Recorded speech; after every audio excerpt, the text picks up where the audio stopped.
Hi friends, big boss 8 ఈరోజు finale. మరి ఎవరు గెలుస్తారు ఏంటి అన్నది పక్కన పెడితే, సరే మీ అభిప్రాయాలు మీరు రాయండి. ఎవరు గెలుస్తారు ఏంటి అన్నది.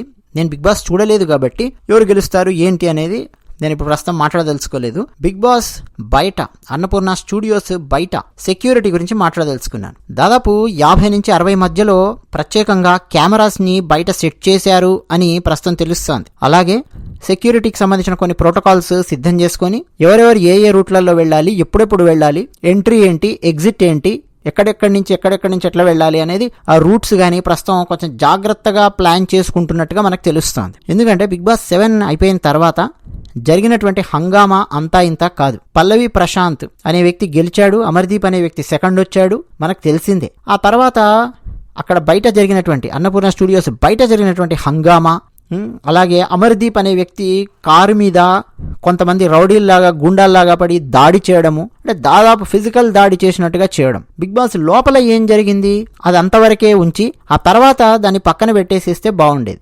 పైగా నాగార్జున గారు కూడా చాలా మటుకు కారణము అనేది కూడా అప్పుడు వినిపించింది. ఎందుకంటే నాగార్జున గారు కూడా లోపల ఒకరి మీద ఒకరు దాడి చేసుకుంటున్నటువంటి పరిస్థితి వచ్చినప్పుడు అసలు ఏమీ అనకుండా, తప్పు చేసినటువంటి వ్యక్తిని తిట్టకుండా, తప్పు చేయనటువంటి వ్యక్తుల్ని తిడుతూ, బాధితులనే నాగార్జున గారు తిడుతూ, బాధ పెట్టే వారి వైపున నాగార్జున గారు నిలబడుతూ, వాళ్ళ టీఆర్పీ దండుకోవడం కోసం బయట any publicity is publicity, let it be a negative publicity are positive publicity, any publicity is publicity అనే డైరెక్షన్లోకి బిగ్ బాస్ అనేది పూర్తిగా వెళ్ళిపోయింది. సో అందువల్ల బయట ఉన్నటువంటి వాళ్ళకు కూడా చాలా మందికి బీపీలు, యాంగ్జైటీలు, కోపాలు వచ్చేసి, ఒరే ఫలానా వ్యక్తి ఇంత దరిద్రంగా ప్రవర్తించాడు, ఇంత సైకోలాగా బిహేవ్ చేశాడు, ఇటువంటి వ్యక్తిని ఎలా వదిలేశారు నాగార్జున, ఆ సైకోలాగా తయారైనటువంటి వ్యక్తుల్ని కనీసం మందలించలేదేంటి నాగార్జున అన్న కోణంలో కూడా బయట చర్చ ఎక్కువ జరిగేది. సో అందరూ ఒకే స్థాయి మానసిక పరిపక్వతతో, పరిస్థితితో ఉండరు కాబట్టి బయట ఈ ఫ్యాన్స్ వేలం వెర్రి అనేది విస్తృతంగా పెరిగింది. కాబట్టి తమకు నచ్చినటువంటి కంటెస్టెంట్ను ఫలానా ఇంకో కంటెస్టెంట్ లోపల తిట్టాడు, ఇంతవరకు నాగార్జున ఏమీ అనలేదు కాబట్టి అది అట్లే ఉండిపోయింది, సో మేము దానికి ఆన్సర్ ఇస్తాము అన్నట్టు కొంతమంది వీళ్ళు బయటకు వచ్చిన తర్వాత కూడా వాళ్ళ మీద దాడి చేసే ప్రయత్నం చేయడము, ఇటువంటివన్నీ కూడా ఆ టైంలో చర్చకొచ్చాయి. పల్లవి ప్రశాంత్ అనే వ్యక్తి కూడా బయటకు వచ్చిన తర్వాత చేసినటువంటి హంగామా, వీరంగం అంతా ఇంత కాదు. పోలీసులు అక్కడికి చెప్పారు ఆ రోజు ఆ అబ్బాయికి, బాబు అక్కడ ట్రాఫిక్ జామ్ అయింది, కొంత ఇబ్బందికరంగా ఉంది, నువ్వు అన్నపూర్ణ స్టూడియోస్ వెనక గేట్ ఉంటుంది, ఆ గేట్ నుంచి వెళ్ళిపోనా అన్న అని చెప్పారు.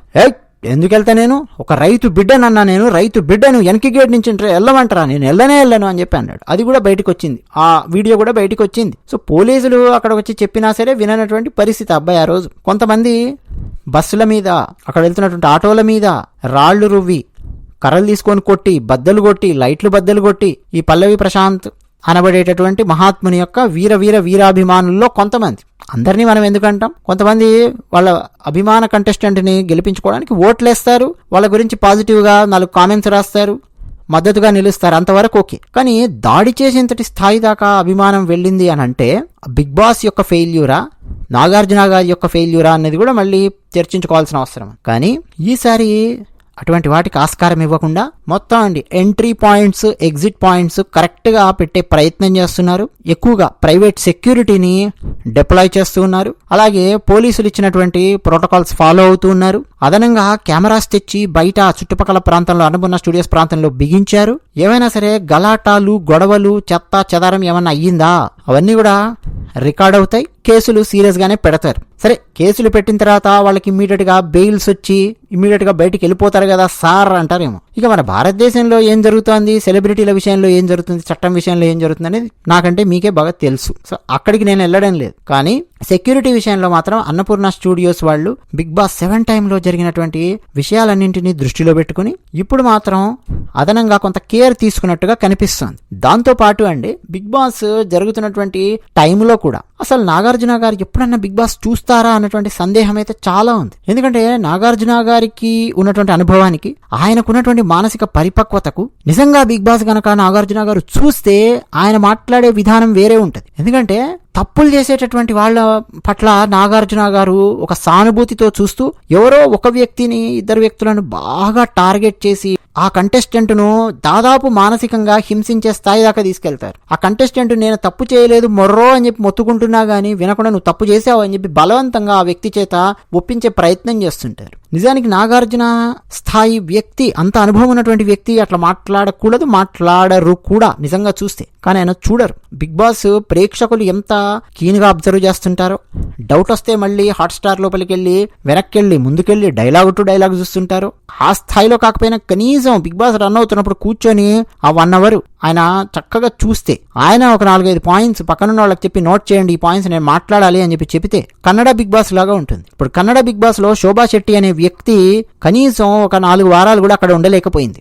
వైల్డ్ కార్డ్ కంటెస్టెంట్ గా లోపలికి వెళ్ళింది. ఏం జరిగింది? లోపలికి వెళ్ళినప్పటి నుంచే హంగామా ఏదో చేస్తూ కనిపించింది. 1-2 ఎపిసోడ్స్ ఏం జరుగుతోందబ్బా, సుదీప్ ఏం చేస్తున్నారు ఏంటి అని చెప్పి నేను చూడడం జరిగింది. కన్నడది మధ్యలో ఏదో ఒకరోజు నా బ్రేక్ఫాస్ట్ టైంలో చూస్తుంటే సుదీప్ అండి చడామడా ఉతికారేయడము, అసలు ఆయన మాట్లాడుతుంటేనే ఆ కాన్ఫిడెన్స్ లెవెల్సే వేరే ఉంటాయి. తప్పు చేసినటువంటి వ్యక్తులను నిలదీసేటటువంటి విధానం కానీ, శోభా శెట్టి నేను వెళ్ళిపోతాను రా బాబోయ్ అని చెప్పి ఏడ్చి బయటికి వెళ్ళిపోయే పరిస్థితి వచ్చింది. ఎందుకు? ఆల్రెడీ అక్కడ లోపల మంచి యాటిట్యూడేశ్వరులు, మంచి స్ట్రాంగ్ గా ఉన్నటువంటి వాళ్ళు ఉన్నారు. వాళ్ళ దగ్గర వెళ్ళి ఈమె ఏదో పెట్టుకోబోతే ఉతికారేశారు. ఉతికారేశారంటే కొట్టారు కాదు, స్ట్రాంగ్ డోస్ ఇచ్చారు. నామినేషన్స్ లో కానీ విడిగా ఉన్నప్పుడు కానీ లోపల ఎవరితో ఈమె కాస్త క్లోజ్ గా ఉండాలని చెప్పి ప్రయత్నం చేసినా అందరూ తూచని చెప్పి దూరం పెట్టారు. దెబ్బకు అఠాణా రాగంలో ఏడుపులు అంకించుకుంది. సుదీప్ గారు ఇంక గెట్అవుట్ అని చెప్పి బయటకు పంపించారు. మొత్తానికి నేను వెళ్ళిపోతాను సార్ అంటే, ఎవడుండమన్నాడు నిన్ను వెళ్ళిపోతానంటే పో అన్నారు. అదే శోభా శెట్టి గారు మన బిగ్ బాస్ లో ఆమె చేసినటువంటి హంగామా అంతా ఇంతా కాదు. నాకు బాగా గుర్తు, బిగ్ బాస్ 7లో ఆ గౌతమ్ ని గిల్లడం దగ్గర నుంచి మొదలెట్టింది. చప్పట్లు కొడుతూ కార్తీక దీపం సీరియల్లో మోనితా రేంజ్ లో చప్పట్లు కొడుతూ ఎంటర్ అవుతుంటారు విలన్స్, అట్లా ఎంటర్ అవుతూ బిగ్ బాస్ ఇచ్చిన ఫార్మాట్ ప్రకారం ఎవరు ఫలానా దానికి అనర్హులో చెప్పండి అని చెప్పి గదిలోకి పిలిచి అడిగితే గదిలోకి వెళ్ళి ఒక్కొక్కరు ఫలానా దానికి వీళ్ళు అనర్హులు వాళ్ళు అనర్హులు అని చెప్పారు. ఆమె పేరు చెప్పేసరికి ఆమె రెచ్చిపోయిన విధానము చాలా చాలా చాలా చాలా దారుణంగా ఉంది. ఇక గౌతమ్ మీద వేసినటువంటి అభాండాలు అన్నీ ఇన్ని కాదు. తర్వాత ఏదో చికెన్ పోటీ అని చెప్పి పెట్టారు. ఆమె ఎన్ని చికెన్ ముక్కలు దిగమింగిందో మనకు చెప్పలేదు. ఆ నెంబర్ గాని ఏదో నెంబర్ తూతూ మంత్రంగా చెప్పారు. అసలు ఆ టైమింగ్ లేదు, ఆమెకి ఎంత టైంలో తినాలి ఏం లేదు. ఆ తర్వాత వెళ్ళిన వాళ్ళకేమో ఒక టైం పెట్టారు, ఈ టైం లోపల నువ్వు రికార్డు బ్రేక్ చేయాలి అని చెప్పి. ఇట్లా తప్పుల తడకగా బిగ్ బాస్ 7 ప్రోగ్రామ్ అనేది చాలా నడిచింది. ఏడుపుగొట్ట ముఖాలను బాగా లాక్కు రావడం, ముందు దాకా లాక్కు రావడం. అదే కొంతమంది రిటైర్డ్ హర్ట్ అయినటువంటి వాళ్లను ఇంకా ఇంకా ఇంకా ముందుకు లాగడం, దాంతో అర్హులైనటువంటి క్యాండిడేట్స్ మధ్యలో వెళ్లిపోవడం, ఇవన్నీ జరిగేసరికండి ప్రేక్షకులలో కూడా అసహనము, చిరాకు ఇవన్నీ కూడా చాలా పెరిగిపోయాయి. దానికి తోడు వెర్రి అభిమానం ఒకవైపు. అది ఏ స్థాయి వెర్రి అభిమానం పెరిగిపోయిందంటే అండి, కామెంట్ సెక్షన్ లో కూడా మనం చూడొచ్చు.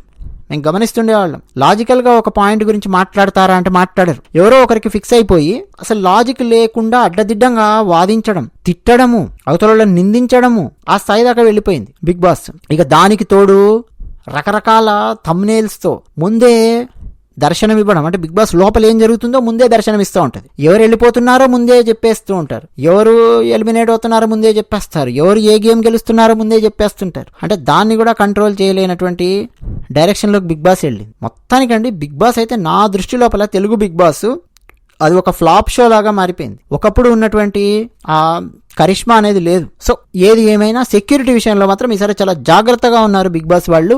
ఏ గొడవలు జరగకుండా అందరూ ప్రశాంతంగా ఇంటికి వెళ్ళాలి అని చెప్పి కోరుకుందాం. ఆల్రెడీ 2 భారీ సెలబ్రిటీలకు సంబంధించిన గొడవలు గత వారం రోజుల్లో మనం గమనించాము.